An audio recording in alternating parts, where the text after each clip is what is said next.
At exactly 3:07 a.m., the sound wasn't thunder. It was stone breaking. Deep, violent cracks echoing across the lake like gunshots in the dark. I sat straight up in bed, heart pounding, because I knew that sound. I'd grown up with it. Stone doesn't break by accident. Stone breaks when someone wants it gone. I grabbed my jacket and ran barefoot onto the dock. Across the water, floodlights cut through the fog. Shadows moved. Metal slammed into rock. Sparks flashed like fireworks over the surface of the lake. They were destroying my bridge. Not just a bridge. My great-grandfather's bridge. An 80-year-old stone crossing built by hand in 1943, when men didn't have money but still had pride. And the people swinging those sledgehammers? They didn't even live here 5 years ago. This was ordered by the HOA president of the new luxury resort across the lake. A woman who introduced herself as protecting property values and spoke like history was an inconvenience she could bulldoze. Why? Because my bridge blocked the sunrise view from her $1 million glass balcony. She wanted an unobstructed lakefront. So she erased my family? Huge mistake. Because while she was busy turning heritage into rubble, she had no idea my family still held one forgotten document from 1943, signed, sealed, and filed before her neighborhood even existed. And that single piece of paper gave me the legal authority to shut down her entire $5 million resort overnight. But before I tell you how one phone call drained a luxury community bone dry, let me ask you something. Have you ever had a neighbor who thought money could rewrite history? Drop your worst HOA nightmare in the comments. Because sometimes karma doesn't come loud. Sometimes it comes stamped and archived. My name is Ezra Blackwood. I've been an environmental engineer for 22 years. Long enough to learn two things: water always wins, and bullies always overplay their hand. That bridge they destroyed wasn't decorative. It was functional. It was legal. And it was protected. My great-grandfather Silas Blackwood built it stone by stone during the Great Depression. He quarried every rock himself. Cut them by hand. Set them tight enough that 8 decades of freeze, thaw, and flood never moved them an inch. I learned to swim jumping off its center span. So did my father. And his father before him. We carved our initials into the cornerstone. SB 1943. JB 1967. RB 1989. And mine, EB 2001, when I turned 16 and thought I'd never leave this place. 3 years ago, I stood on that same bridge and scattered my father's ashes into the current. I watched them drift under the arches, carried by the same water that raised 4 generations of Blackwoods. That night, as the final stone cracked and fell into the lake, something inside me snapped too. Because this wasn't just vandalism. This was illegal. And the HOA president? She'd signed off on it personally. What she didn't know, what she couldn't have known, was that my father left me more than memories. He left me a shoebox. Yellowed papers. Old maps. Federal stamps I didn't understand at the time. He always said, "The important stuff's in the papers, son." I never listened. Until 3:07 a.m. And when the final sledgehammer fell, I realized something terrifying for them. They hadn't just destroyed a bridge. They triggered a process they could never reverse. By the time the sun came up, the bridge was gone. Not damaged. Not cracked. Erased. Where stone arches once framed the water, there was nothing but jagged rubble sinking slowly into the lake like a body that would never be recovered. Mist hovered low, clinging to the surface as if the lake itself was in shock. I stood there for a long time. Silent. Still. Then my phone buzzed. An email. Subject line: HOA notice, unauthorized structure removal. They'd already written the story. They'd already declared victory. According to the Willow Crest Luxury Lake HOA, my bridge was an unapproved obstruction, a visual nuisance, and a safety hazard. They claimed emergency authority, claimed compliance with county guidelines, claimed the land and the water fell under their jurisdiction. I laughed. Once. Sharp. Humorless. Because every single claim in that email was wrong. But I needed proof. Not anger. Not memories. Paper. I drove back to the cabin and pulled the shoebox from the back of the closet. It smelled like dust and time. Inside were folded plats, brittle letters, handwritten notes, and my father's neat block print. And at the bottom, wrapped in oil paper, I found it. A federal easement document dated June 1943. Issued by the U.S. Army Corps of Engineers. My hands actually started shaking. Because that document didn't just approve the bridge. It designated the crossing, and the water flow beneath it, as part of a federally protected flood control and navigation easement, created during wartime infrastructure planning. Which meant three very important things. First, the bridge was legal. Permanently. Second, the waterway was not subject to HOA control. And third, this was the part that made my chest go tight. Any structural modification to that waterway without federal approval was a serious violation. A violation with consequences. Real ones. I checked the signatures. I checked the survey markers. Then I pulled county records. That's when the second bomb dropped. The luxury resort HOA? Their entire development sat downstream of my easement. Every dock. Every lakefront balcony. Every infinity reflection pool. They didn't own the lake. They depended on it. And the lake depended on a controlled flow structure, one my family had been legally maintaining for decades. A low-profile control gate. Old. Ugly. Hidden behind trees. A gate that regulated lake level during heavy rains. A gate the HOA didn't even know existed. I called the county water office. They transferred me to the state. The state transferred me to a federal desk that hadn't been touched in years. The man who answered sounded bored. Until I read him the document number. There was a pause. Then, "Sir, where did you get this?" "My father," I said. "And his father before him." Another pause. "Do you know what this authorizes you to do?" "Yes," I said quietly. "I do." He cleared his throat. "Then you should know, if the bridge was destroyed without approval, you are required to suspend flow until a federal inspection is completed." Required. Not allowed. Not optional. I thanked him and hung up. Outside, the lake was calm. Perfect. Reflecting million-dollar homes like a postcard. By noon, HOA trucks were already circling my property. Clipboards. Cameras. Threats disguised as smiles. They thought this was about aesthetics. They thought they'd won. They had no idea that by sunset, the lake level would start dropping. And when it did, their $5 million resort would learn exactly who controls the water. I didn't announce what I was doing. I didn't post online. I didn't call a lawyer first. I walked down the old path behind the trees, the one my grandfather carved with a shovel and stubbornness, toward a rusted steel housing most people thought was just debris from another era. The control gate sat exactly where it always had. Half hidden. Forgotten. Waiting. I brushed pine needles off the inspection plate and unlocked it with a key older than I am. The hinges groaned like they were waking up after a long sleep. Inside, the mechanism was simple. Brutally honest engineering. No screens. No sensors. Just steel, gravity, and water pressure. The kind of system that never lies. I took a breath. Then I turned the wheel. At first, nothing happened. Then came a low groan.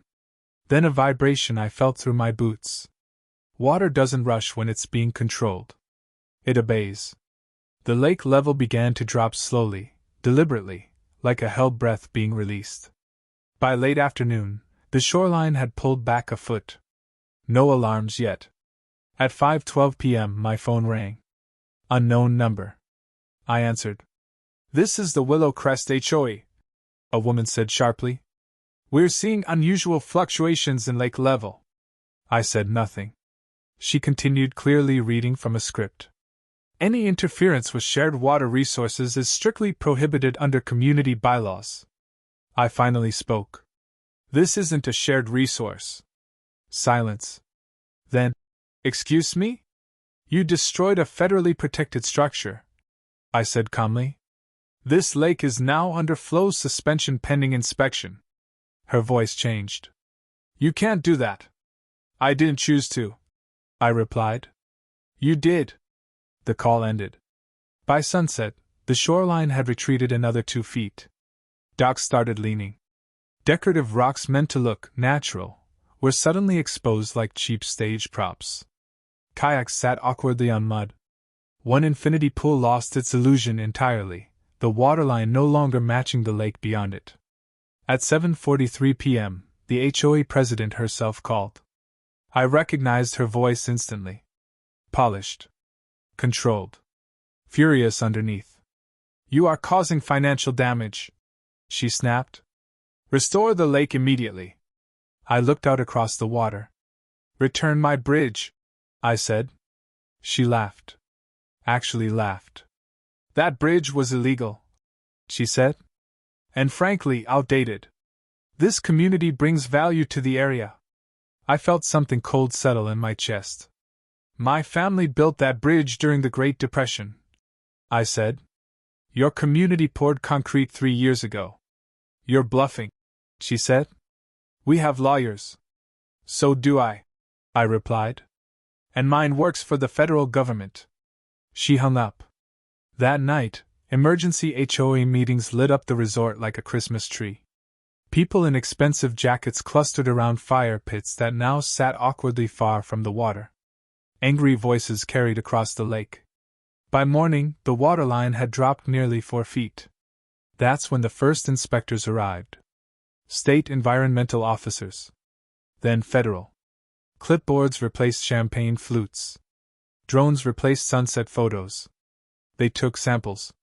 Measurements. Photos of the rubble where my bridge used to stand. One of them knelt, picked up a broken stone, and turned it over. Hand cut, he murmured. Old.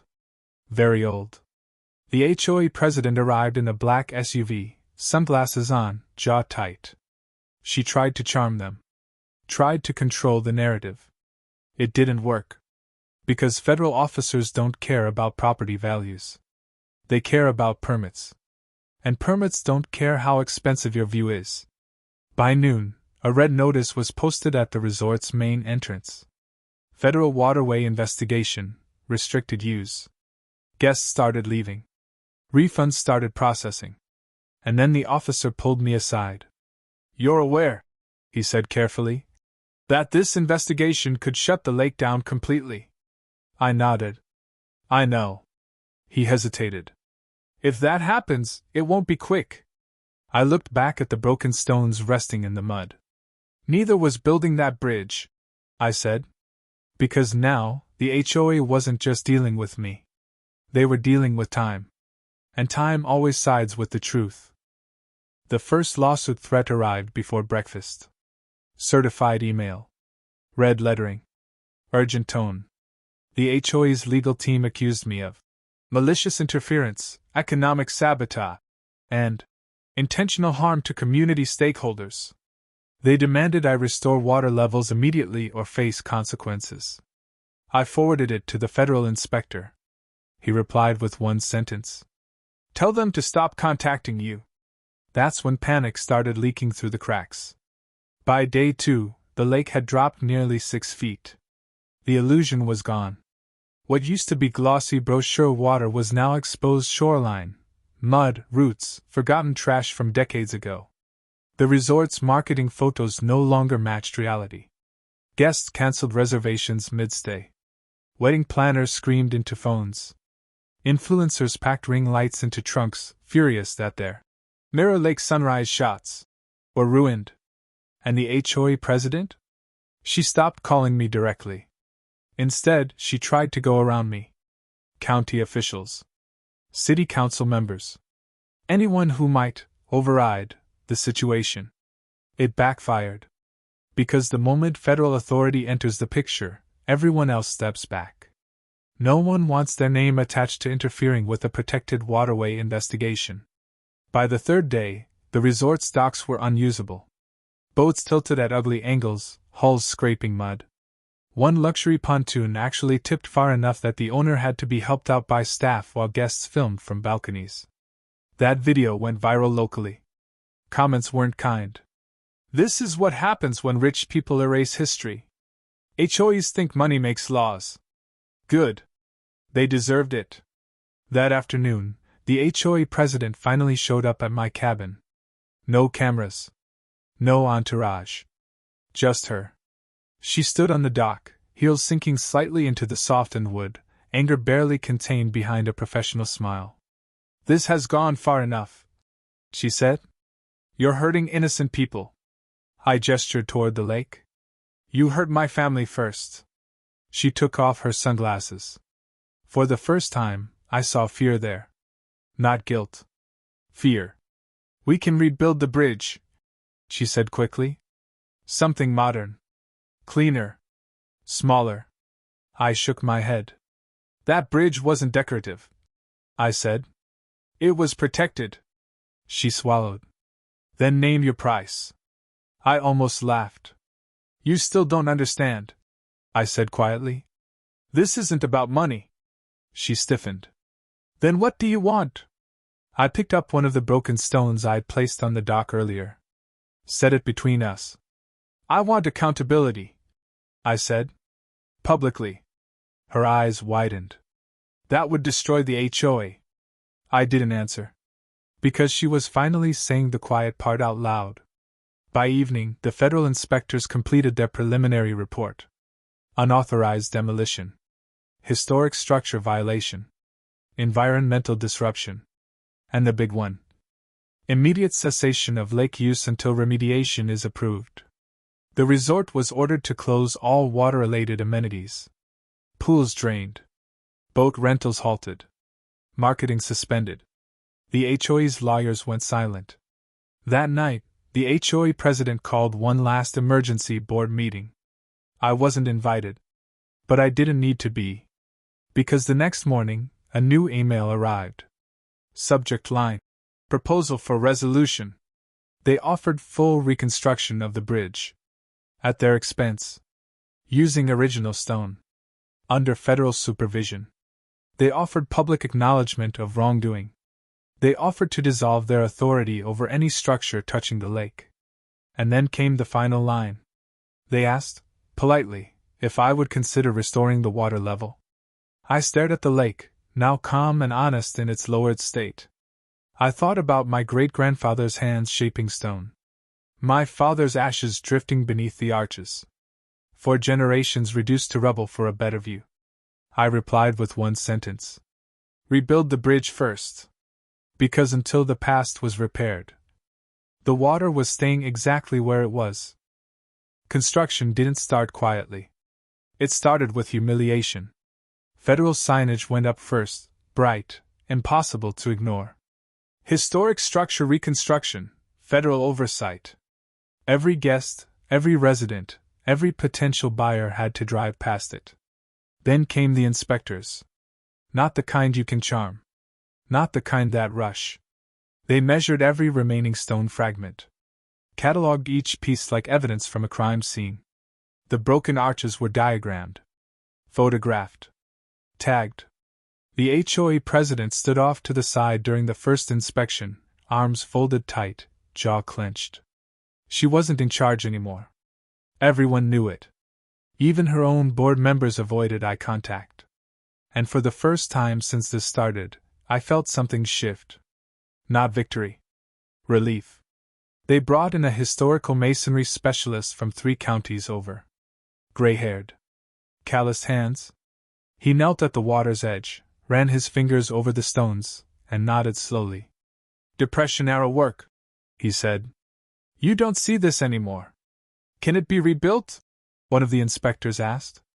He looked up at me. Yes. But not fast. And not cheap. Good. For 2 weeks, the lake stayed low. The resort bled money every single day. Luxury homes sat half-reflected in water that no longer hid the truth beneath. Real estate listings were quietly pulled. HOA fees spiked to cover. unexpected expenses, and residents started asking dangerous questions. Who approved the demolition? Why wasn't there a permit? Why didn't anyone check the records? That's when the lawsuit started. Not against me. Against her. The HOA president became the scapegoat overnight. Board members claimed ignorance. Contractors claimed they were following orders. Lawyers started protecting themselves instead of her. One afternoon, she came back to my dock. This time, no anger. No performance. Just exhaustion. They're removing me, she said flatly. The board. Effective immediately. I said nothing. They want to offer you a settlement, she continued. Personal damages. Silence clauses. I finally looked at her. No, I said. She nodded like she expected it. You know they'll rebuild the bridge and then try to regain control later. They can't, I replied. The easement prevents it. She laughed bitterly. You really did your homework. My father did, I corrected. The first stone went back into place on a cold morning under a gray sky. Carefully. Respectfully. Each piece was set by hand. No shortcuts. No machinery touching the original stones. The specialist insisted on using traditional mortar, mixed on site, just like it was done in 1943. I stood there for hours watching it take shape again. And something unexpected happened. Residents from the resort started showing up. At first, they watched from a distance. Then they asked questions. Then they stayed. Some apologized. Others admitted they never knew the bridge existed before it was destroyed.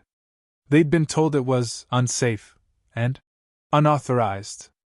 One older man stood beside me as the second arch rose. My father built roads, he said quietly.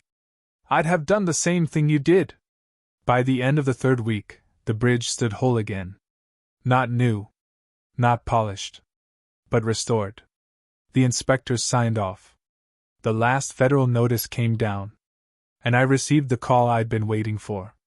You are cleared to restore flow, the officer said. At your discretion. That word mattered. Discretion. I walked back to the control gate alone. The wheel felt heavier this time. I turned it slowly. Water began to rise. Inch by inch. Honest. Earned. By sunset, the lake had returned to its old shoreline. Calm. Familiar. But the resort across the water? It wasn't the same. Because even though the water was back, their power was gone. And they knew it. What they didn't know yet, what no one expected, was what I planned to do next. Because restoring the past was only step one. Ensuring this never happened again? That required something permanent. Power doesn't disappear on its own. It looks for a new place to hide. That's what I understood once the lake was full again. The HOA president was gone. The board reshuffled. Apologies were issued. Statements were drafted with the word miscommunication used more times than it deserved. But I knew something most people don't.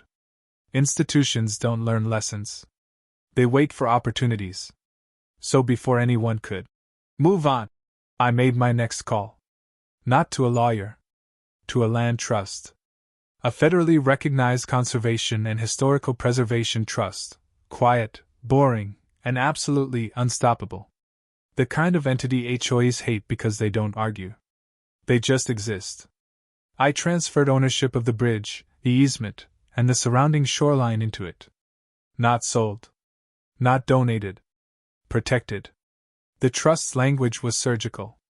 No modification without federal approval. No visual alterations. No community standards.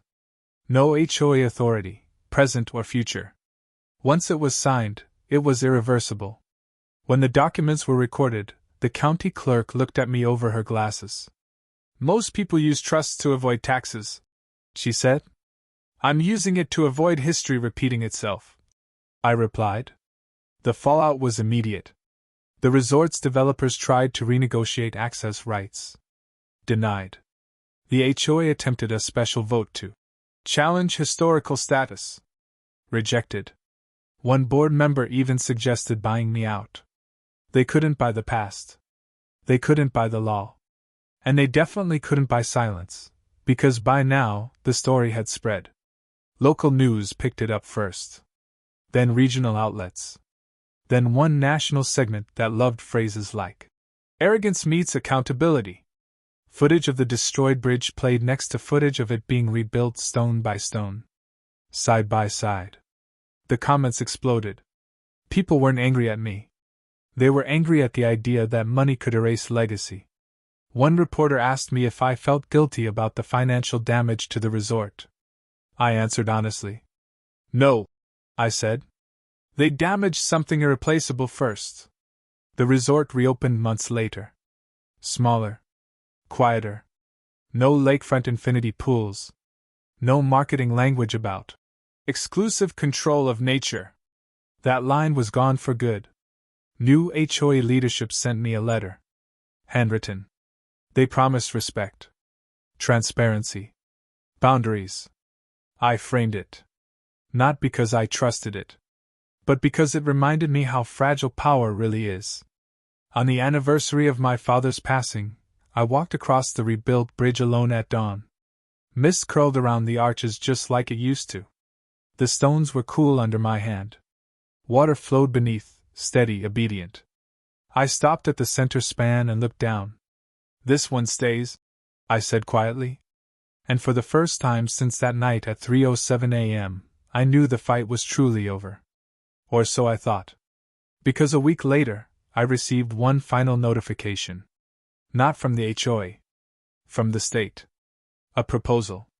They wanted to designate the bridge and surrounding lake section as an official historical landmark. Which meant something bigger than revenge. Something bigger than victory. It meant permanence.